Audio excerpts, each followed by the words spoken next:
Just roll the bumper.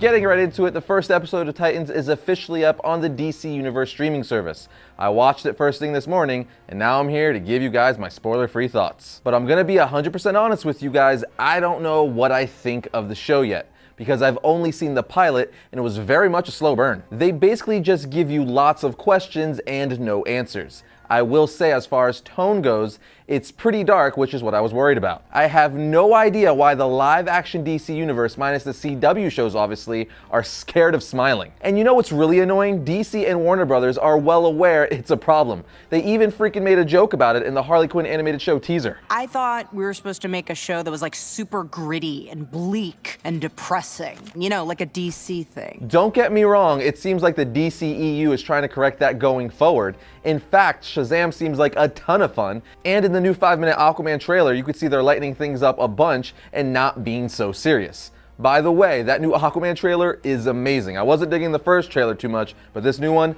daddy wants. Point is, why start changing course for the DCEU, but then still make your flagship DC Universe exclusive show dark, serious, and for adults? Don't believe that's what they're purposefully doing? Listen for yourself. We really wanted to kind of reinvent and re-energize the Titans, you know, and bring a kind of a darker, edgier, grittier feel to it. It doesn't get more clear than that. We fans want comic book shows and movies so we could watch what we love about the comics and these characters on screen. So it's perplexing to me that producers, more so than not, feel like they have to reinvent.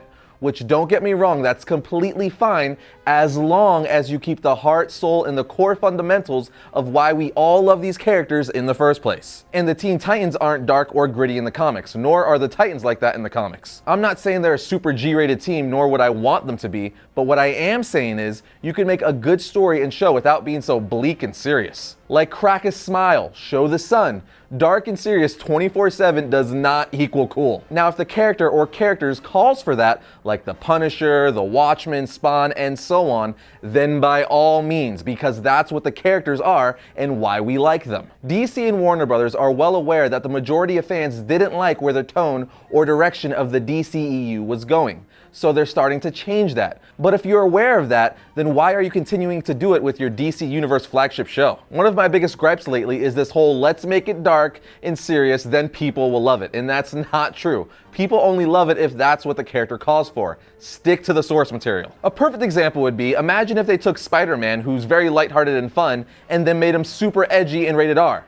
Why would you do that? That's not why I like Spider-Man. I like him because he's fun. I mean, he has dark moments like anyone, but overall, he's a fun, optimistic teen who just wants to help people while juggling his personal life. And I think overall, fans would reject an edgier R-rated version of the character for that reason. By former... Well, kiddies, it's that time to say goodbye once again, but if there are any comics you would like to be seen made into a movie? Well, kiddies, it's that time to say goodbye, but if there are any comics you guys would like to see made into a movie, well, it's that time to say goodbye. But if there are any comics you would like to be... Well, guys, it's that time to say goodbye, but if there are any comics you would like to see made into a movie, just let me know. Let me know. Stop it. It's that time to say goodbye. What's wrong But with if there are any comics that you would like to be seen made into a movie, let me know. Let me know in the comments. Today on Variant, I count down my top 5 most hated comic book movies of all time. Yeah, that's right. I'm counting down the suck. Before I kick this list off, there's 2 movies I want to get out of the way, and that's because they're so bad, I don't want to spend much time on them. And they are the 90s Captain America film, which was crap on top of crap, and the 90s Fantastic Four movie, which was a steaming pile of crap on top of fecal matter. Now that I got those off my chest, let's count down the crap. But to sum this up, the plot sucked, the acting sucked, and Blackheart looked like a character out of Twilight. I kinda hated this movie. There's nothing more awkward to watch than 2 known stars trying to be cool and failing miserably. I mean, I really wonder what goes through the mind of the director and people filming, because they're obviously watching on the monitors and they have to see the footage later, so that means they literally looked at the footage multiple times and were still like, yeah, you know what? That was great. Let's use that. Also, looking at Colin Farrell's portrayal as Bullseye just made me want to punch myself in the face until I have partial memory loss and completely forget I got eye raped in that fashion. He looked nothing like Bullseye. I mean, they didn't even attempt to kind of make him look like the character from the comics. All they did was slap the bullseye on his forehead and then ask him to overact every second he's on screen. Again, the acting, the plot, the fight scenes, the casting, pretty much everything about this enema of a cinematic experience was terrible. My number 2 pick is Batman and Robin, starring George Bobblehead Clooney as Batman. I don't even know where to begin with this pile of dog vomit. I'd rather be stuck in a cage with an angry velociraptor than ever watch this movie again. The cast was just terrible, and the way Arnold Schwarzenegger played Mr. Freeze was just embarrassing. And the same for Uma Thurman playing Poison Ivy, but that's not even the worst of it, my friends. Bane is actually the worst villain in this movie. They took Bane, who's one of Batman's most formidable villains, and made him a green mindless gimp monster thing. But hopefully Nolan will redeem the character in The Dark Knight Rises. One of the most famous debacles that came from this movie is the rubber nipples on the Batsuit. Why would you ever give a character who's supposed to strike fear into the hearts of his enemies nipples on his costume? Is it to let you know that Batman's cold when he's fighting crime? Everything was bad, from Gotham having neon paint everywhere to the sound effects being straight out of cartoons. And the dreadful dialogue like Mr. Freeze saying, "Have an ice day," or how about "everybody chill." Clever, right? Now I can go on and on how they took probably one of my favorite superheroes and made him into one of the worst movies I've ever seen. But I'm just gonna leave it at this. The movie was so bad the director of the film, Joel Schumacher, actually apologized for making it. No lie. And I think that basically sums it up right there. But now, before I give you my buy list and my number 1 pick, I want to thank our sponsor. And for my number 1 most loathed, vile attempt at a comic book movie ever is Catwoman starring Halle Berry. I really don't even know what to say about this movie. I mean, it was just so bad. The acting, the music, the costume, everything was just bad. It gives me a headache just thinking about it because it was so dang bad. I like Catwoman and all, but why the heck would they give her own movie? We haven't even gotten a Flash movie yet, so call me crazy. I think Flash deserves his own movie before Catwoman does. Especially since this Catwoman has nothing to do with Batman. Oh, did I forget to mention that? Well, it doesn't, like at all. It doesn't take place in Gotham, Batman is never referenced or mentioned, Catwoman's name isn't even Selina Kyle. Now, DC Comics obviously gave the green light for this and had some part in it, so it's technically Catwoman, just not Batman's Catwoman. I honestly have no clue. And I don't even know what they were trying to do with this film. It's like the movie was supposed to be a comedy because the only way I can believe a movie being this bad is if it was done on purpose. For instance, look at this. You saved my life, Midnight. But somebody killed me. And I've got to find out who and why. Or this. You boys thought you could come in here and steal all these beautiful things? What a perfect idea. I know, man. And whoever wrote this movie should never be allowed to use a pen, a pencil, a marker, or any other sort of writing utensil for that matter, because apparently you can't be trusted with them. The costume? Well, just look at it. Looks like an S&M gothic nightmare. The whole movie was a cinematic punch in the manberries and a big middle finger to comic book fans. It was just bad. Like, really bad. Like, I'm still ranting about it even though I'm done talking about it bad. It was just so terrible. Alright. I'm done talking about it. I'm done. It was so bad. Well, that's it for today on Variant, but I know there are a whole lot of other comic book movies that are the equivalent of getting really bad diarrhea and the closest bathroom being 20 miles away. But I couldn't mention them all. Get it? Get it? Heavy metal? Because the suit is made of iron, so it's heavy metal. I get it.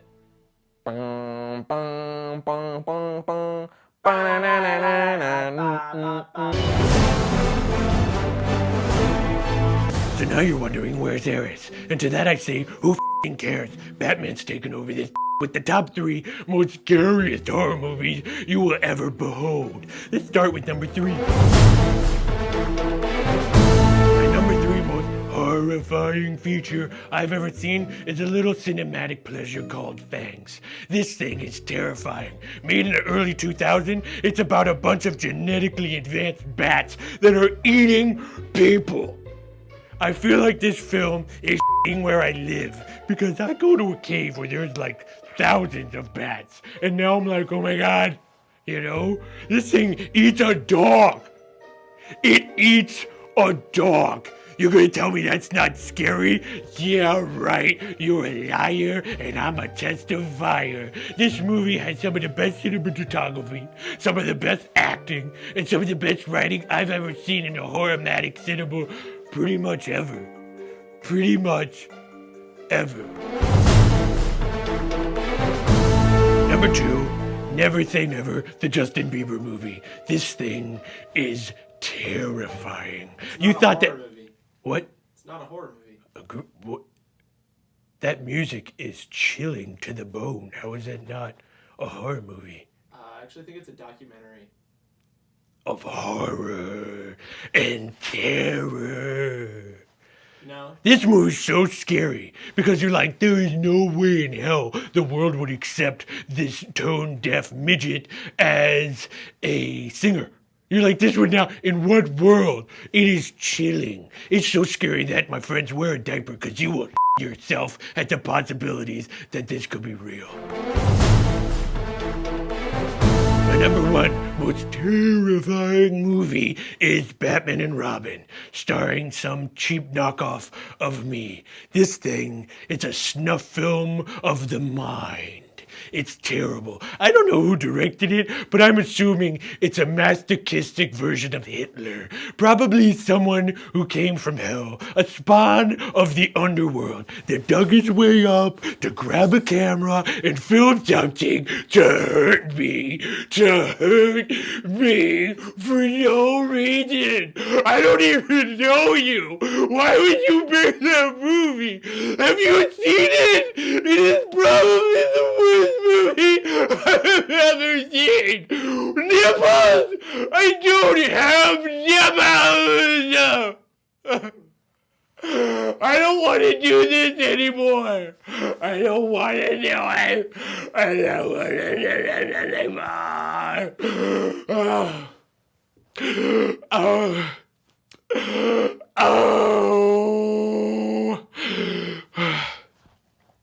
Anyway, that's my top 3 most scary horror movies for Halloween. So try them out, see what you think. They're scary, so be careful. Hi, I'm Batman. What's your name? What's your name? Greg. You're lying. I know what your name is. It's Josh. I watched the show. Favorite. You get me mad every time I'm on any of your shows. It's not gonna happen this time. It's pretty easy, actually. No, it's not. Say another word. Say 2 more words. See? Say 3 more words. Say 4 more words. And watch the nuclear explosion that is the Batman. I will turn into a vehicle of destruction. I will turn into a razor blade of karate ninja chops that will hack you into ninja bits. I will feed you and... It's not a big deal. Your name's Josh. Just don't lie about it.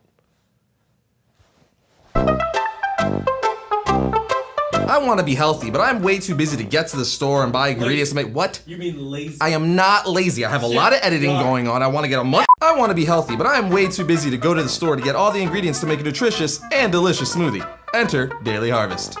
Oh, magic. Oh my, that's terrible. What do you mean? That is not terrible. That is production value. Daily Harvest delivers perfectly portioned smoothies and ready-to-go cups right to your front door or desk. So what do you say we pick one and get to smoothing? Oh, magic. Now let's get those ingredients in there and blend it up.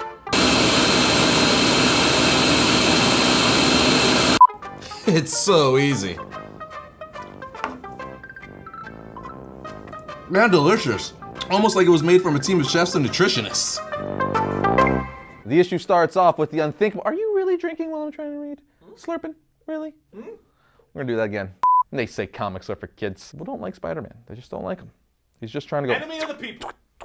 Another example would be Brock's ex-fiancée oddly accepting the fact that Eddie had this alien demon parasite attached to him without a believable reaction of being like, yeah, that's pretty weird. Same thing with one of the doctors. He sees the Venom symbiote for the first time and is like, yeah, that's pretty weird. And then like a minute later, forgets all about it. I'm sorry, but if I see an alien anything, I'm not just gonna be like, oh, that's pretty odd, and then not really care much after. There are also scenes where things happen that just didn't make sense. Like when Rita was throwing Trini around in her room, but no one in the house woke up from all the noise. Trini is literally being thrown into walls, but neither her 2 little brothers or her parents heard anything. That's a little bit unbelievable if you ask me. And then there are several parts in the movie where I was like, that's not how anyone would react in real life. But by far, my least favorite character in the whole movie was Trini. I don't like bashing people or attacking actors, but I gotta tell you, I didn't like Becky G as Trini. I don't know how else to put it other than to say that she just came off annoying to me.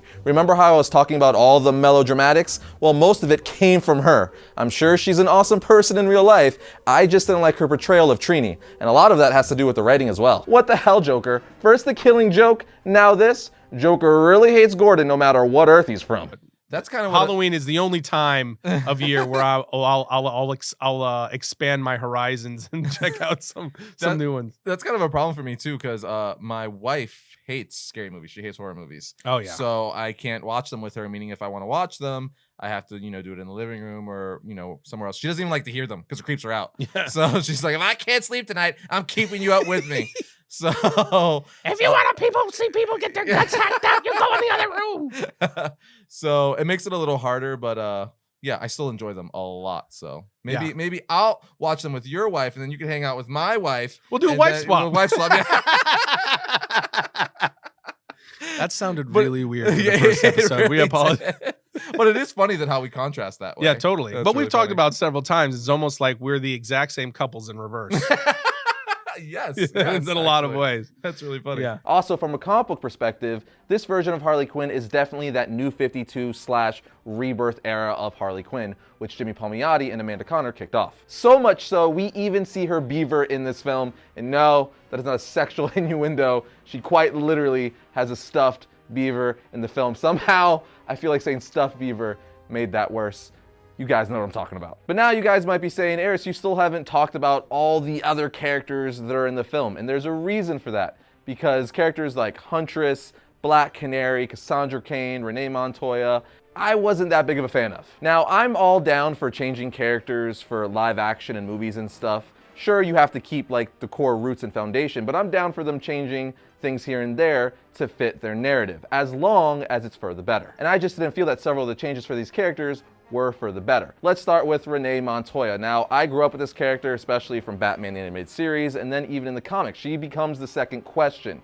But for me, it wasn't necessarily that she was horrible or bad, it's just she didn't pop off the screen. Like, very forgettable. Then we have Huntress. Although her backstory in the movie was very similar to that of her in the comics, I just think it was a miscast, as I didn't believe her. Like, she's angry and pissed all the time, but when people say that, she's like, what are you talking about? I'm not angry. It just didn't work for me. Moving along, we have Black Canary. Now, this isn't Black Canary's first time in live action. We've seen her in Smallville, we've seen her in the CW Arrow show, and so on and so forth. But as you know, once you put a character in a blockbuster movie, that's really when all eyes are on the character. And I just think she was a completely missed opportunity. Like, they barely utilized her at all. I mean, her claim to fame is her canary cry. That's part of her freaking lineage. Her mother was the first Black Canary. And I don't want to get in too deep because I don't want to spoil anything, but there was just major wasted opportunities with her. It was almost like, why put her in the film? Also, she didn't have a costume at all. She was basically in just street clothes the entire time, and I get it. They do that from time to time in live action movies. They've done it in the MCU, they've done it in the DCEU before, but there was like not even like the slightest semblance of her costume from the comics. No leather jacket, no fishnets, nothing. But all this leads me to easily my biggest gripe about this movie, and that is Cassandra Kane. Now, Cassandra Kane in the comics is one of the best assassins in the DC universe. Her mother, Lady Shiva, is the best assassin in the DC universe, and her father, David Kane, is one of the world's greatest assassins in the DC universe.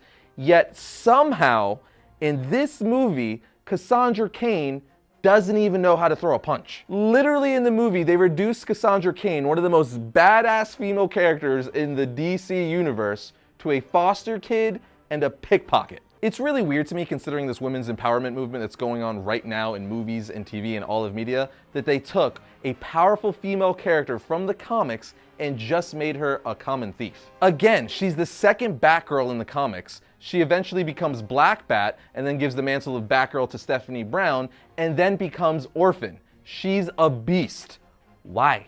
Why would you make her a pickpocket? Cassandra Kane in the movie literally could have been anyone. Like, the only reason she's Cassandra Kane is because they named her Cassandra Kane. She has no traits of Cassandra Kane from the comics. They literally could have called her Michelle and it would have worked just the same. So that is by far my biggest gripe for this film. You guys know I'm a massive Batman fan, meaning I love the entire Bat family. She's an awesome member of the Bat family, and they just did her dirty. With that said, to be fair, this complaint is coming from a long-time comic book fan and Batman fan. Most people aren't even gonna know who Cassandra Kane is, so whatever. But again, if they're not gonna know who Cassandra Kane is, just name her something else. Sorry, the fanboy's coming out. I gotta tame it. This one is the weirdest of them all because in the late 1990s, Michael Jackson attempted to buy Marvel so he could play Spider-Man in a live action film. Even Stan Lee himself talked about this story. Clearly, there was no way anyone was gonna cast Michael Jackson as Spider-Man, so the King of Pop decided, I'll just buy Marvel and cast myself as Spider-Man. Obviously, buying Marvel didn't work out, but as horrible as this movie would have been, don't you kinda wish it happened, seeing Michael Jackson swinging around New York going, hee hee, Billie Jean is not my son. Jamanga, woo, woo, hee hee. This is the best one. I wish this happened. But I'll see you guys next time when I talk about all things comics.